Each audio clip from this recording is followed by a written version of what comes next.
Yan na. Ay, yan na. Hi.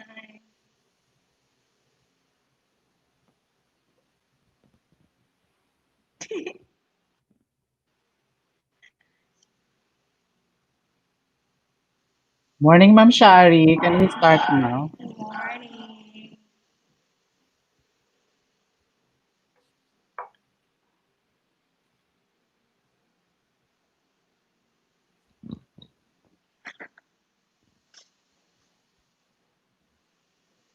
Okay, in a few minutes, we're going to start. Yes. After 1 minute. Live na pero wala pa rin Okay. user.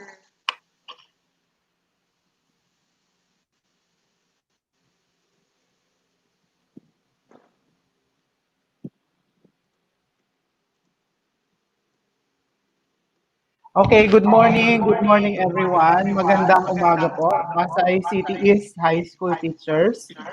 Today, marks another milestone for Pasay City East High School dahil for the first time, magla-live tayo today from Monday to Friday para sa ating webinar. Of course, pasalamatan po natin ang ating butihing principal, si Mr. Peter Arcanon Jr. At kasama na po ang mga nasa IT ng ating paaralan, si Ma'am Shari Selidio, si Mr. Wilson Pangan, si Ma'am Kat Malikdim, at si Sir JM Dili-Dili po. Okay? So, how are you today? Kumusta po kayong lahat? So, you can write po your questions sa comment box at amin pong babasahin sa gap ng ating webinar. So, wag na po And nating also the patagalin national ito. Okay, ladies and gentlemen, the Philippine National Anthem to be followed shortly by Pasay March.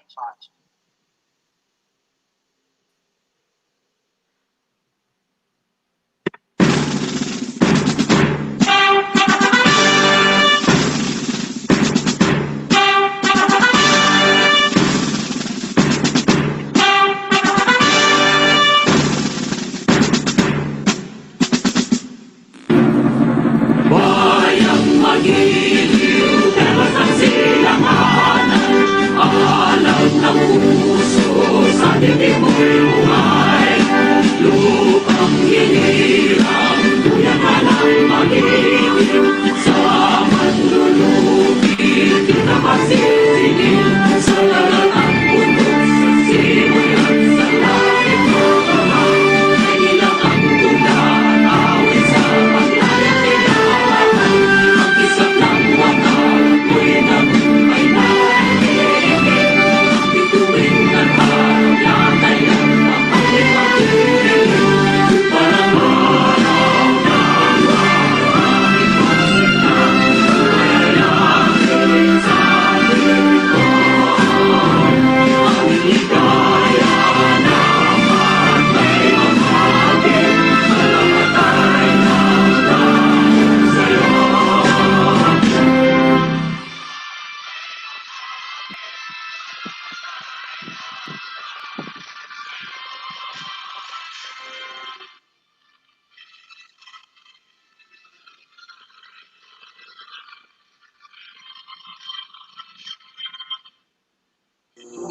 Let's place ourselves in the presence of the Lord. In the name of the Father, of the Son, of the Holy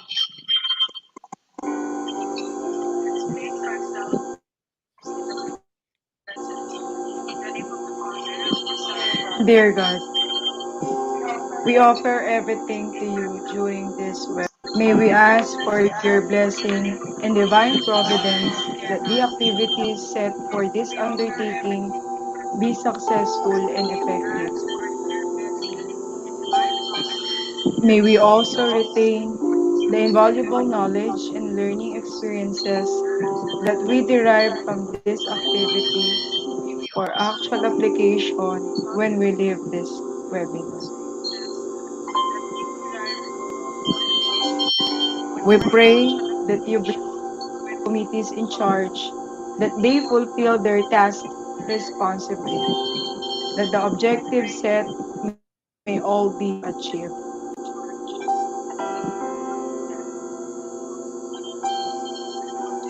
Your generous blessing would mean the success of this webinar. We know that without it we can do nothing. May may we be living witnesses of your genuine love through the implementation of the knowledge acquired through this activity. Grant us your divine wisdom as we go about our daily tasks after this webinar. This we ask in Jesus' name. Amen.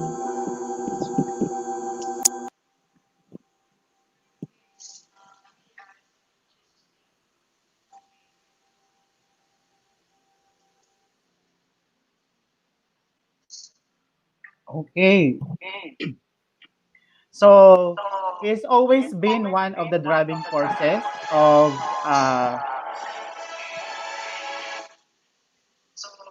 okay for the Pasay Pasay March. March, Do we still do we have still that have one? that one?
Okay, good morning po ulit.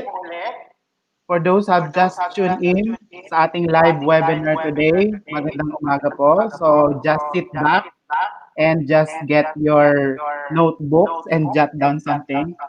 Okay, so at this point, I would like to introduce to you one of the driving forces in our school, and of course, the goal-driven leader of Pasay City East High School. Ladies and gentlemen, for the opening remarks, a warm round of virtual clap to our hardworking assistant school principal to no other than Mr.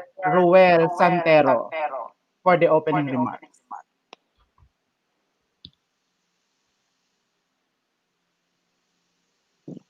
Magandang buhay to our school principal, Peter R. Cannon Jr., Principal 3, master teachers, to our energetic ICT persons, good morning. Magandang buhay. Welcome to our webinar entitled Adapting the New Normal of Education. This was designed to equip you, our teachers, on how you use Facebook Messenger, Google Form, Google Drive, video teaching, editing your video teaching, and others. This 5 days of seminar. You will learn how to upload lessons that will discuss Stop sharing ko muna. and how to save the work of your students, how to administer tests online. I hope that this 5 days webinar, case seminar and training will really help you a lot.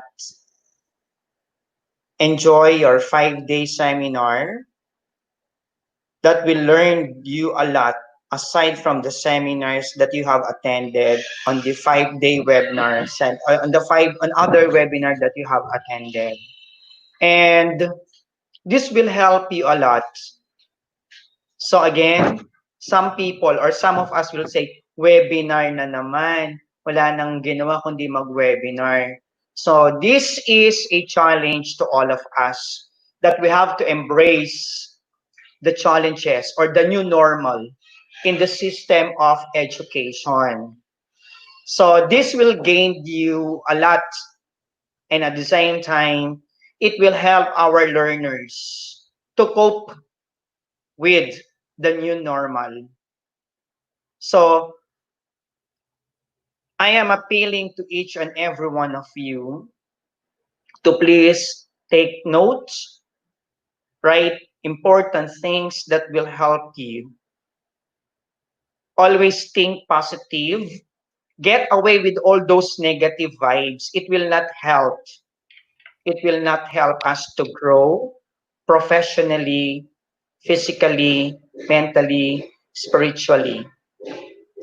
So, in behalf of our school principal, Mr. Peter Cannon Jr., Principal 3, we would like to express our sincerest gratitudes.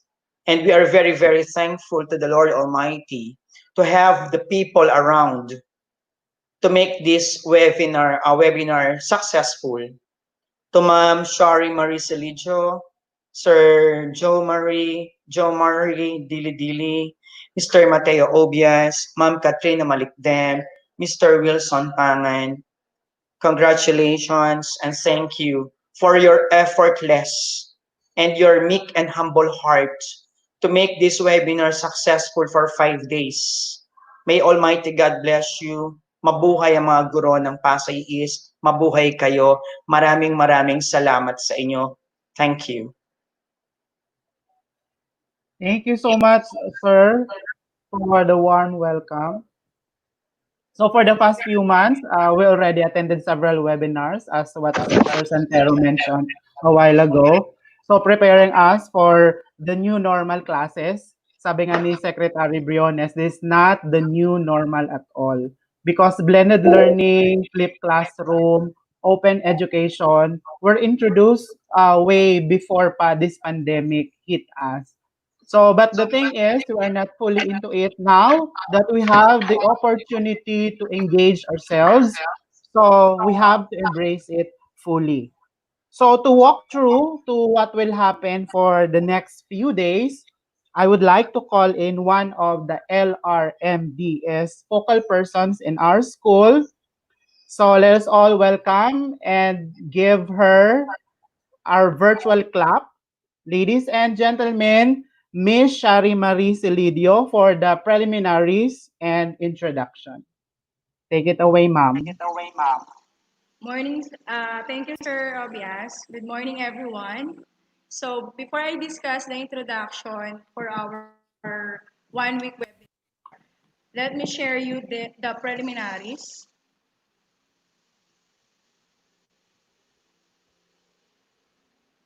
for a while.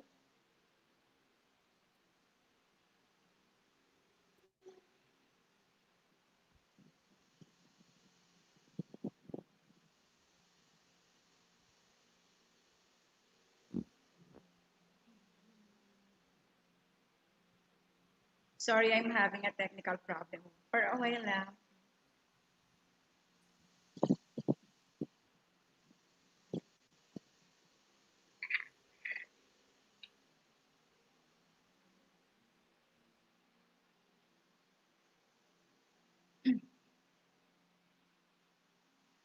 So good morning again, everyone.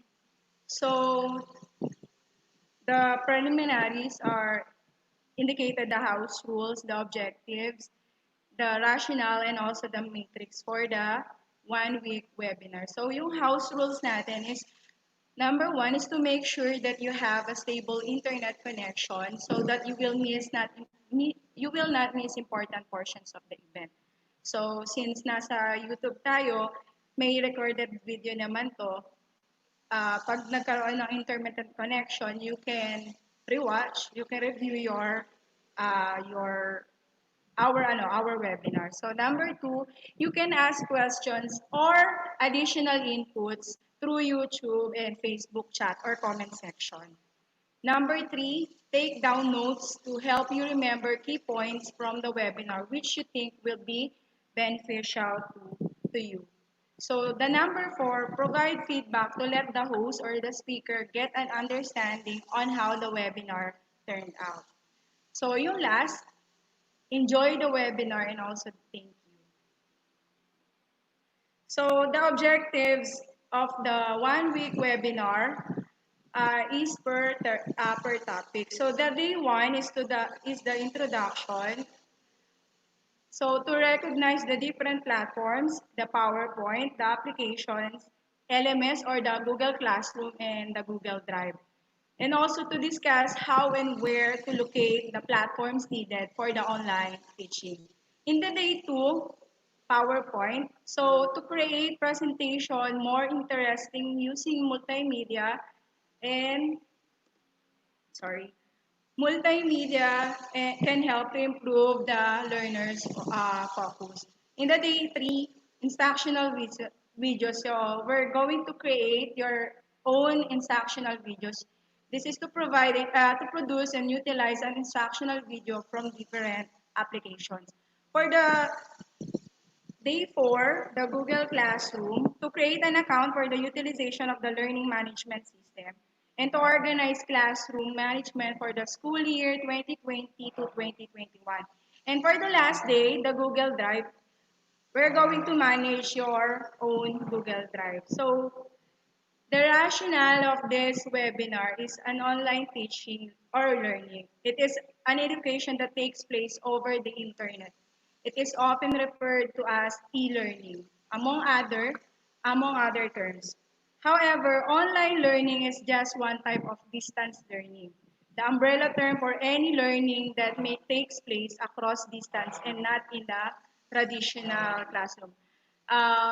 Siguro medyo mag-a-agree kayo kung sasabihin ko sa inyo na mas gusto ko pa rin talaga yung face-to-face. Kasi iba pa rin yung focus ng bata if we are going to have the traditional classroom. But with the start of the new school year in August, just around the corner, educators and policymakers just have to be prepared for the new normal for the million learners across the country. Lessons learned during the current disruption should drive educators to change their perspectives and practices. First things first, the who of education are entities that need to transform themselves. The learning from home mode has abruptly changed the roles of teachers, learners, and also the parents. The need for autonomous learning requires that teachers shift to be designers and facilitators of learning instead of sage of the stage. Lessons learned from the sudden disappearance of the traditional classroom stage and the isolation of each learner in his or her own space should drive teachers to unlearn old habits and acquire new skills of learning engagement. So for the matrix of this webinar, so for today, yours truly will discuss the introduction. Second day, Miss Maria Katrina P. Malecdem for PowerPoint presentation. The third day is Mr. Mateo D. Obias for instructional videos. Mr. Pangan will discuss to you the Google Classroom or also known as Learning Management System. And in the last day, Mr. Jose Maripi FDBDD will discuss the Google Drive or the repository of your files. Sir Obias.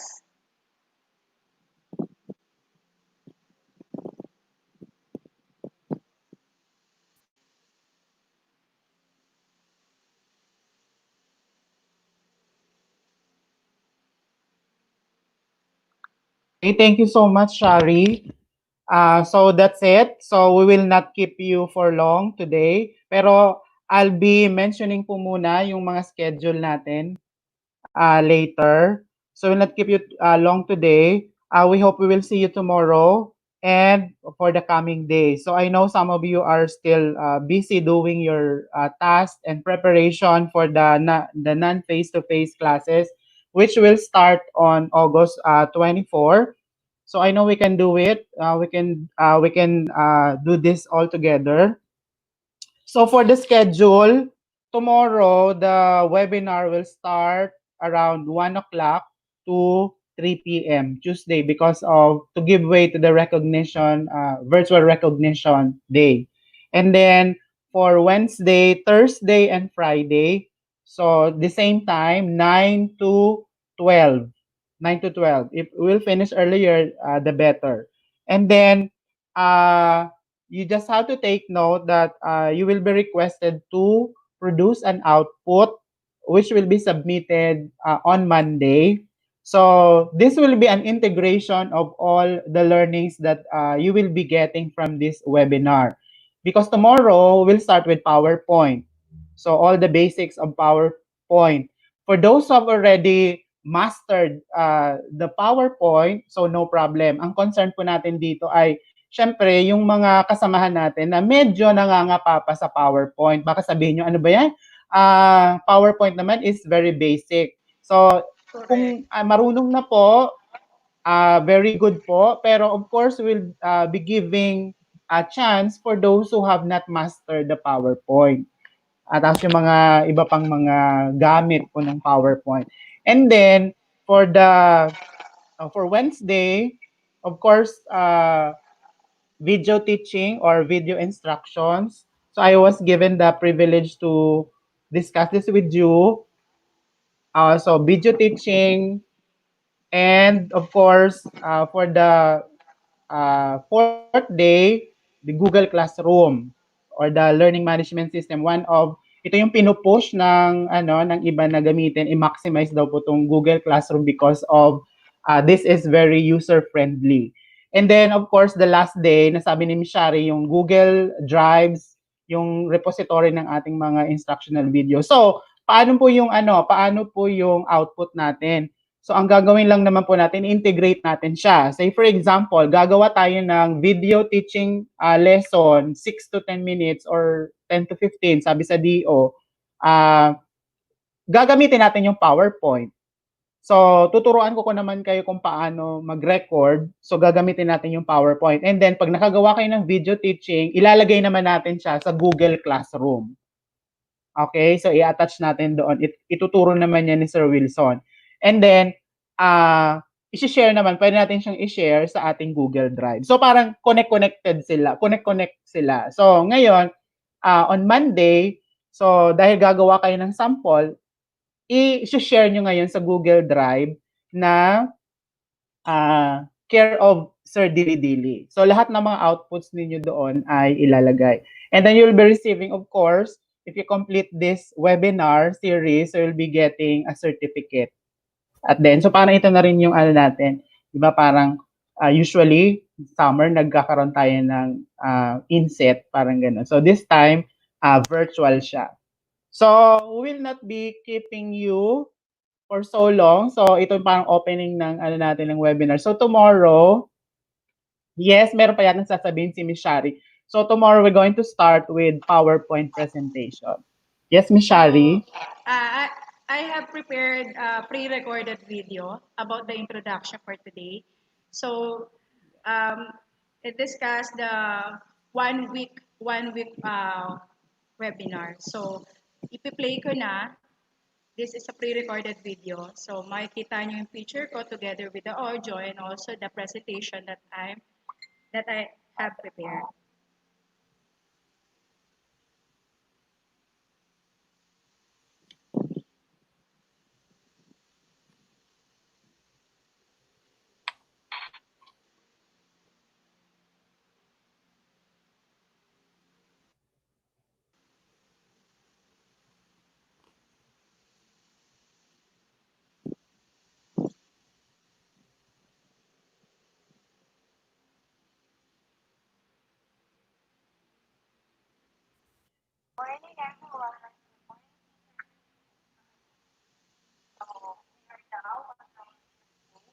So while waiting for the video, ayan na Pangalawa siya. na po nating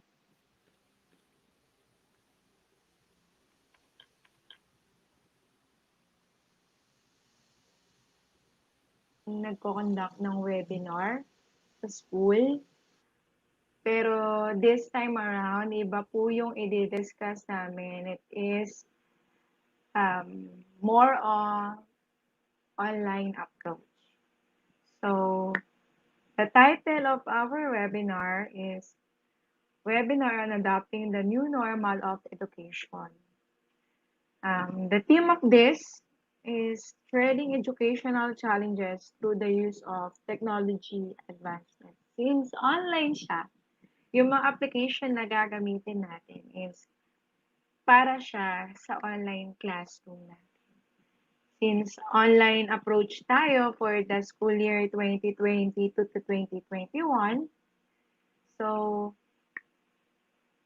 meron tayong gagawin para at least kahit papano hindi tayo beginner pagdating sa paggawa ng online classes.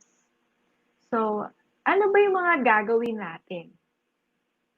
Sa 5 araw na gagawin natin, we're going to have and we're going to make your PowerPoint presentation to become more engaging and catchy to our learners.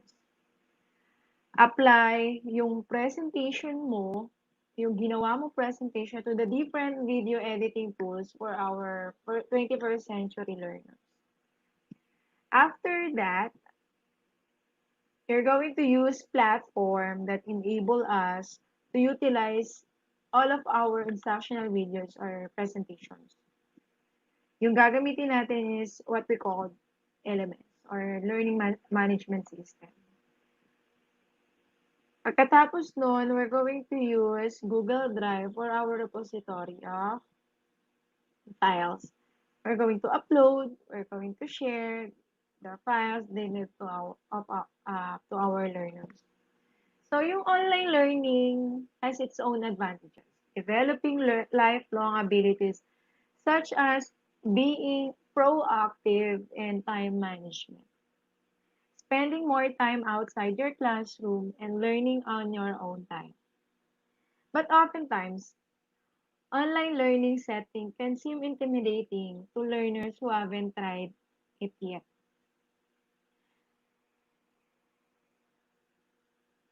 However, online learning is not much different from any classroom. By using effective approaches and essential strategies, any student can learn not just to succeed, but to also to flourish in the online learning setting. So, the most effective approaches for online learning is start your work ahead of time.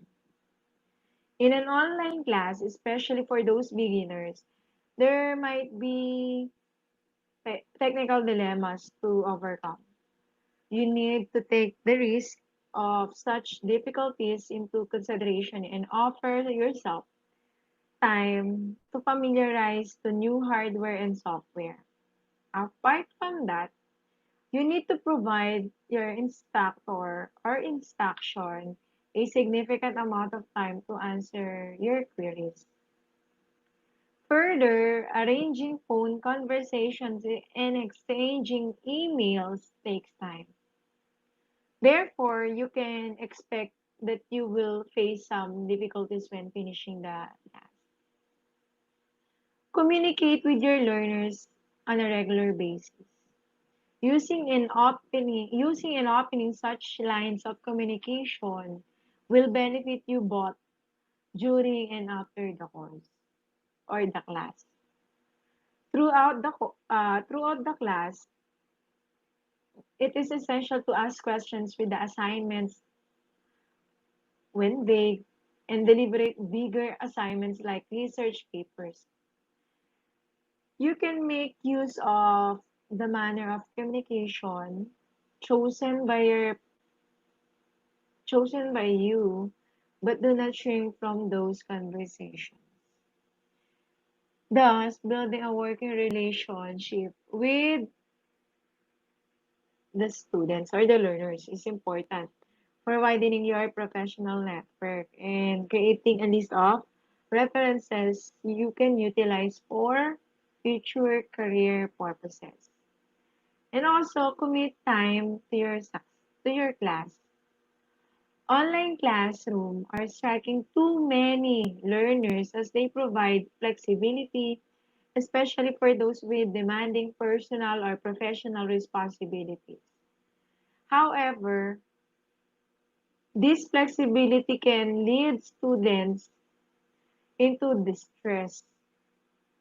It could be enticing for students to delay working the entire course material, considering they will find that time later. However, you need to remember that online class is like an exercise. You need to make time for it. Make sure your schedule regular and consistent masses of time throughout the week, which you can commit to the course and adhere strictly to this schedule. And also keep in mind that online classes differ significantly. The same with conventional classes, you will find different ways to develop an online class. Make make sure you research ways to develop an online class. Make sure you research classes offers earlier to know if the learners, materials, and structure of the class suit your needs. Don't be afraid to ask with your colleagues to find out what you can anticipate. Think seriously about what you will learn and choose a class that fits your preferences. Engage with your learners. Like you must consider your learners to be part of your network and you must promote relationships with them. Do not limit your discussion postings to replying to the prompts posted by you. Add your questions and insights to the discussion. Online learning has its benefits and challenges for both instructors, teachers, professors, and facilitators, and also with the learners. But with a sound approach for learning, an approach for education which is specific to the online setting, learners have the chance to be successful lifelong learners and online students. Dito tayo sa introduction ng ating webinar. So, we have 4 topics na i-discuss natin sa Tuesday hanggang sa Friday. So, una yung PowerPoint. Pangalawa yung paggamit ng mga instructional videos. Pangatlo, yung Google Classroom. And yung last natin na i-discuss ay yung Google Drive. So, may mga questions akong naisip na pwedeng maging tanong ng ibang teachers. Una, ano ba yung PowerPoint? Paano ba 'to gumagana? Paano ba 'to ginagawa? Ano ba yung mga kahalagahan ng PowerPoint. Yung pangalawa, paano ko ba siya i-open? Sa paanong paraan? 'Pag nagpunta ba ako sa computer makikita ko na agad yung PowerPoint? So, yung PowerPoint is a powerful tool in Microsoft Office that allows you to create and show slides to support a presentation. You can combine text, graphics, and multimedia content to create professional presentations. The PowerPoint app gives you access to the familiar tool you already know. Quickly create, edit, view, present, or share presentations quickly and easily from anywhere. Need to access your most recently used PowerPoint files quickly while on the go. PowerPoint provides a quick view of your recent files for easy access on any device. Syncing is seamless across devices. Work with anyone and present to anyone, anywhere with confidence. With PowerPoint, your office moves with you. Locate or find our Microsoft PowerPoint in your computer. So there are three ways how to locate the PowerPoint presentation. Choose one that works best with your workflow. First is launch using all programs. Click the Windows Start button and then select all applications. Then type the word PowerPoint. The second one is you're going to launch from the taskbar. Taskbar is located at the bottom of your computer. And the last is launch from your desktop or create shortcut. That's how you to find your PowerPoint presentation. Let's now move on to our next topic for the third day. So we will be making instructional videos. So there are two questions na pwedeng maisip natin. So the first one is, what are the different platforms or apps na gagawin natin o yung gagamitin natin? User-friendly ba siya? Maayos ba siya? So yung pangalawa naman, how are we going to install the apps needed? Saan ba natin siya pwedeng kunin? May bayad ba siya? Depende ba kung ano yung ginagamit nating device? So, for smartphone, we have three applications. For writing application, for screen record, and for editing. So, the first is the Blackboard app. Blackboard app is designed especially for students to view content and participate in course. Sa screen record naman, we are going to use Super Screen Recorder. Super Screen Recorder is one of the best professional screen recorder and live stream, and also screenshot and video editor apps. Free recording, no root required, no time limit, no watermark. So, yung mga naghahanap dyan ng, kasi may madalas meron sa apps na merong watermark. Ano ba yung watermark? Yung watermark yung pag gumawa ka ng video, meron kang makikita kung anong apps yung ginamit niya. So, dito sa Super Screen Recorder, wala siyang watermark. So, in this user-friendly app, you can use the excellent video editing features to make the beautiful full HD videos. And all the features are free. So, sa Vlogit naman, a powerful video editing application for YouTubers and vloggers, which is completely free with no trial watermark. Again, wala rin siyang watermark. So, at least pag gumawa ka ng video, pag gumawa ka, nag-edit ka, wala ka makikitang Ito pala yung galing pala dito sa app na 'to. With Blogit, making a video with music and effects is easy. You can post your creation to YouTube or other social media sites directly from the app.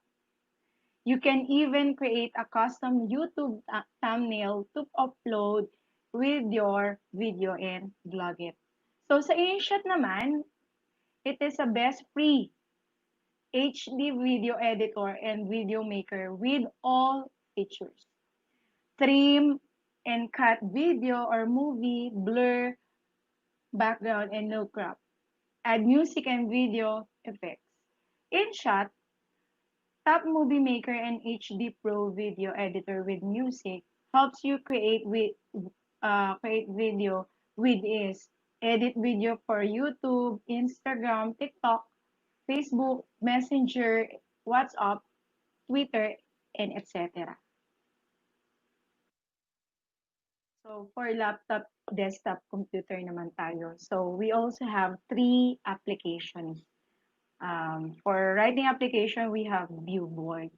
What is Viewboard? Viewboard is a software. It is a powerful tool that enables teachers to build dynamic lesson plans, import engaging content, and share lessons with students, all with one easy click. Whether yours is a Windows, Android, or Chrome environment. My view board works well with existing technology and seamlessly integrates into nearly any classroom. So in screen record naman, we have the PowerPoint screen recording. So screen recording in PowerPoint, you can record your computer screen and related audio and then embed it in your PowerPoint slide. Or you can save it as a separate file. So katulad nung ginagawa ko ngayon, this is an example of a screen record. So to record and listen to audio associated with your screen recording, you'll need a sound card, syempre. Pero meron naman na tayong yan, built-in na yan sa computer natin. So, and also the microphone and also the speakers. Make sure there's enough disk space on your local drive to record and save your screen recording. Actually, medyo mabigat nga, di ba, ang PowerPoint. Mas dadagdagan pa natin ng audio tapos yung video. So, kailangan medyo malaki yung space ng inyong storage sa laptop or sa computer niyo. So, and last, yung for editing application is the Filmora 9. So, Filmora version 9 for Windows and also for Mac is an easy and powerful video editing software to edit and personalize videos with rich music, text, and free of use. So, lahat po ito ay libre. Wala po tayong babayaran na amount dun sa mga application na yan. So, ito naman yung paraan kung paano ma-install yung mga binanggit kong application sa inyo sa smartphone nyo and also in your laptop. So, for smartphone, kung Android user ka, ang gagawin mo lang is you're going to download the apps via Google Play for free. So, libre siya sa Google Play. For iOS user naman, yung mga Apple user, yung mga iPhone user, pwede siyang i-download through App Store. Hindi ko lang alam kung libre siya sa App Store kasi wala po akong iPhone. So, for desktop naman, you can download the apps or software using any web browser na meron kayo sa inyong laptop. And type the name of the application. So, yung mga binanggit ko, hanapin nyo lang po kung siya ay available sa inyong web browser, then you're going to install na po. So, we are now in the fourth topic. So, i-discuss naman to sa Thursday. So, the definition of the Google Classroom. What are the functions of Google Classroom? and where to find Google Classroom. So what is a Google Classroom? A Google Classroom is an example of a learning management system or LMS. It is a free web service developed by Google for schools that aims to simplify creating, distributing, and grading assignments. The primary purpose of Google Classroom is to streamline the process of sharing files between teachers and the students. So in Google Classroom, it has features and benefits. Um, we have three features and benefits: save teachers' time, communicate and collaborate, and easy support for administrators. In save teachers' time, you can add student easily. Students can join a class with a code, giving you more time to teach. Manage multiple classes, reuse existing announcements, assignments, or questions from another class. Share posts across multiple classes and archive classes for future reference. Teach together, co-teach a course with up to 20 other instructors. And enrich assignments. Add materials to your assignments such as YouTube videos, a Google form, survey, PDFs, and other items from Google Drive. Teachers and students can highlight, notate, and draw on documents and PDFs in the Classroom mobile app. In one-click worksheets, attach a worksheet to an assignment and create a copy for each student with a click. Customize assignments. Add grade categories, due dates, point values, and topics to the assignments you create.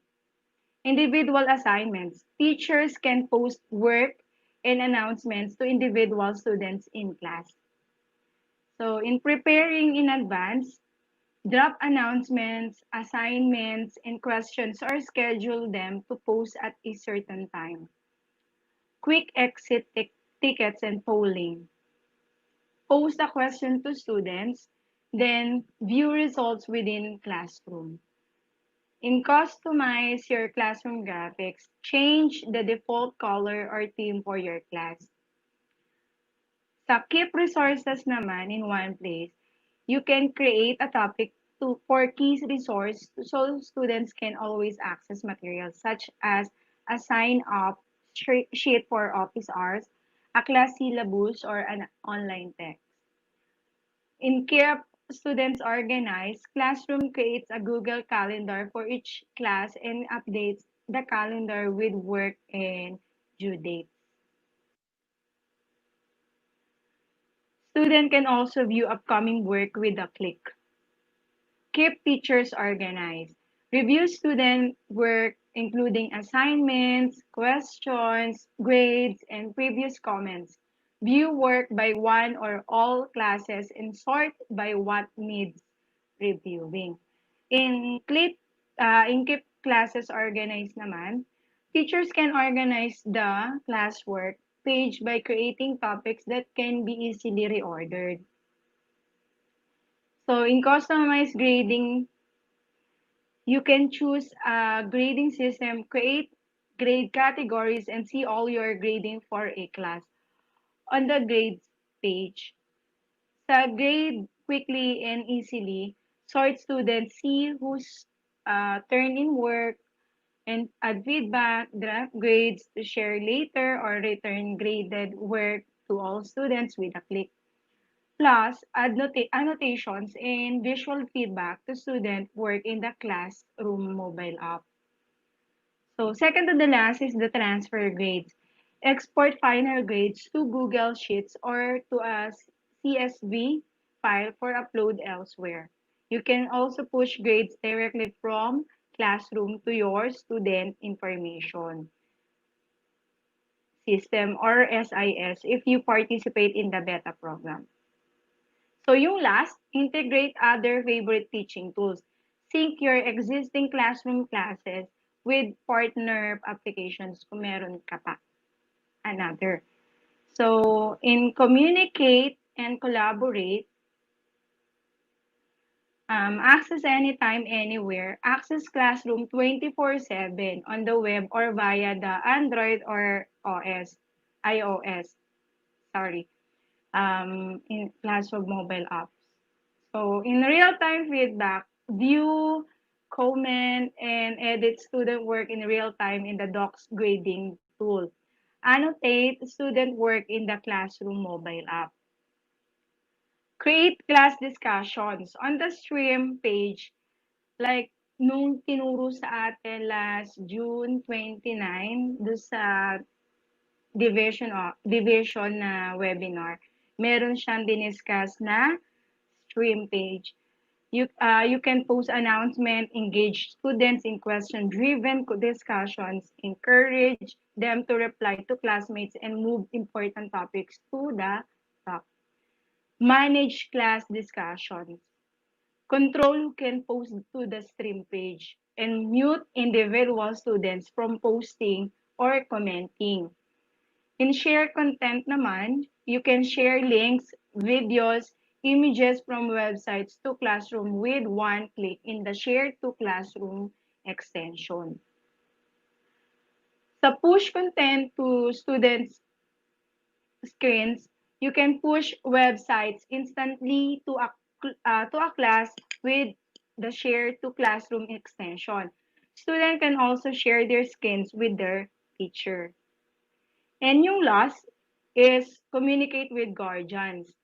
Teachers in any G Suite domain can invite parents and guardians to sign up for email summaries that include a student's upcoming or missing work.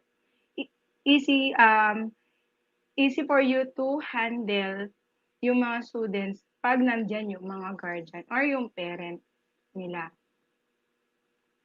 In easy support for administrators naman,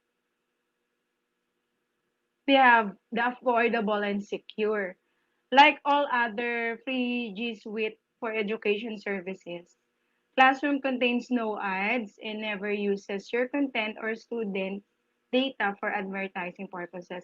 Kasi pinapractice pa rin po natin dito yung Data Privacy Act of 2002. So one sign in. Teachers and students can sign into Classroom with their G Suite for education accounts. Set permissions. Enable or disable Classroom for all users. Specific organizational units and other G Suite for education school districts. Also determine with which teachers can create and manage classes. So sa SIS or the Student Information System Integration naman, using the Classroom API, set up classes and create student roosters based on your SIS. You can also push grades directly from Classroom to your student information system if you participate in the beta program. And also for professional development, you can get your teachers using Classroom quickly with our free online training in the Google Training Center. So, may mga pwede kayong salihan sa Microsoft or sa Google na mga seminar or webinars na pwede nyong idagdag sa knowledge nyo na nakukuha dito sa Google Classroom. So, sa free 24/7 support, you can find answers and support through the Google Classroom Help Community, the Classroom Help Center, or the 24/7 support line.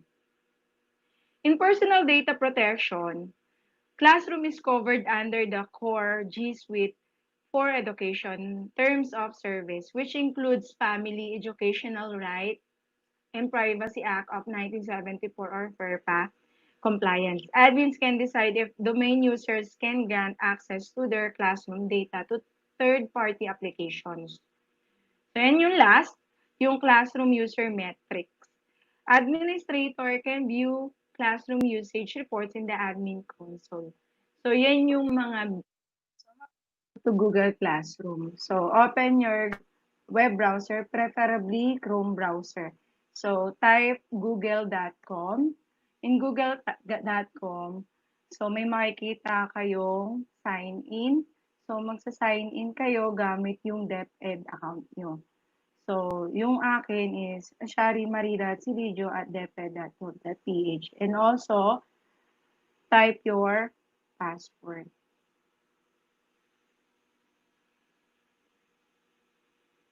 Again, DepEd account po ang kailangan nating i-sign in. Pagkatapos po ma-open, meron po siyang siyam na dots. Hahanapin po natin dyan yung Google Classroom. So, ayan po.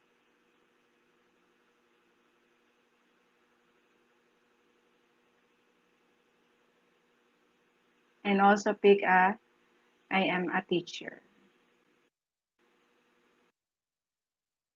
Yung last topic natin is all about Google Drive.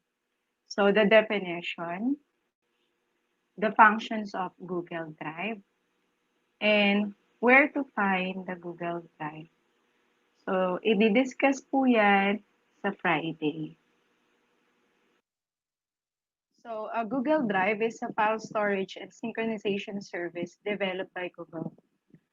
Launched on April 24, 2012, Google Drive allows users to store files on their servers, synchronize files across devices, and share files. In addition to this, Google Drive offers apps with offline capabilities for Windows and Mac OS computers, and Android and iOS smartphones and tablets. Google Drive encompasses Google Docs, Google Sheets, and Google Slides, which are a part of an Office suite that permits collaborative editing of documents, spreadsheets, presentations, drawings, forms, and more. Files created and edited through the Office suite are automatically saved in Google Drive. These are the features of Google Drive. So number one, it is easy to use interface.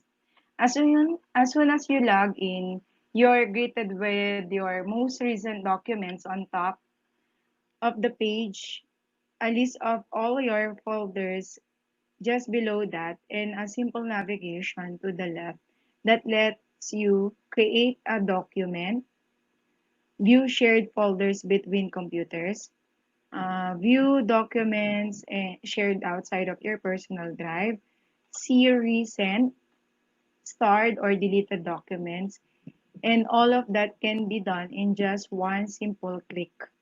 Google Drive also works quickly as long as you have a stable internet connection.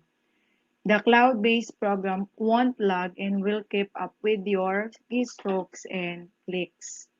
So in number two, Microsoft Office compatible. Let's say you are ready to use Google Drive, but your coworkers are still using Microsoft Office.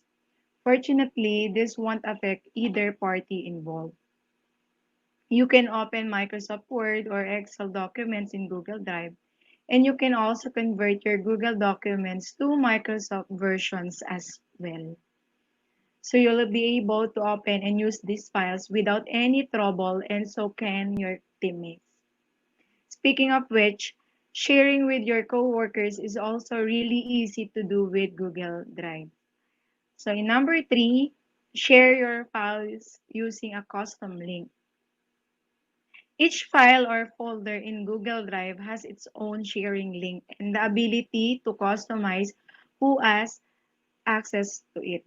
You can also give different access levels to different users. So for example, if your team is creating a content upgrade using Google Docs, anyone internally can have editing access while your audience may see just a view-only version of the same document.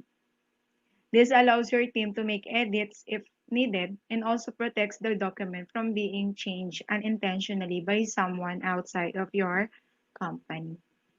And this works no matter what type of file you're working on. In number four, you can store videos, PDFs, presentations, and photos. Google Drive lets you store files of all shapes and sizes. And you can then share this or keep them safely and privately in your drive.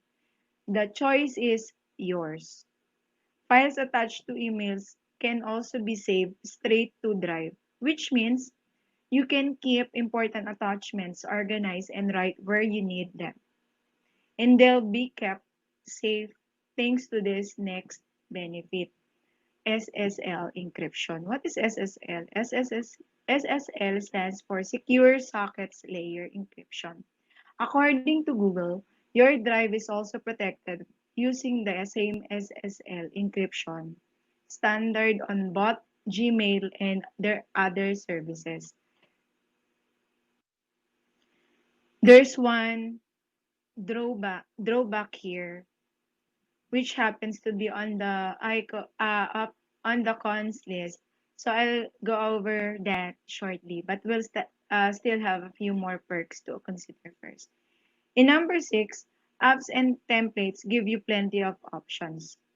Google Drive is also compatible with dozens of apps so you can edit photos and videos, view PDFs, sign important documents electronically, create lesson plans, edit audio files, convert files, and so much more. And the last is access your documents from anywhere in the world. Just like with OneDrive, your Google Drive is accessible anywhere you have an internet connection. As long as you can sign into Google, you'll be able to access all your documents and files. You can also sync all your devices using the Drive app. So anything you're working on in OneDrive on one device is accessible on all of them. With all these excellent benefits, you may be wondering if there are any drawbacks to using Google Drive.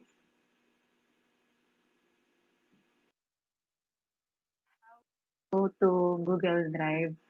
Katulad din ng Google Classroom, you have to open your web browser, type google.com, and sign in. Sign in your DepEd account.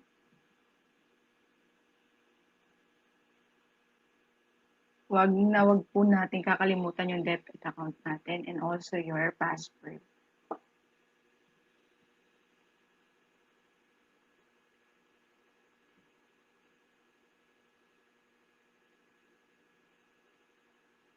Again, dun po sa 9 dots, hanapin po natin yung Google Drive. So, pagka-open po na natin ng Google Drive, makikita po natin lahat ng files na na-save natin.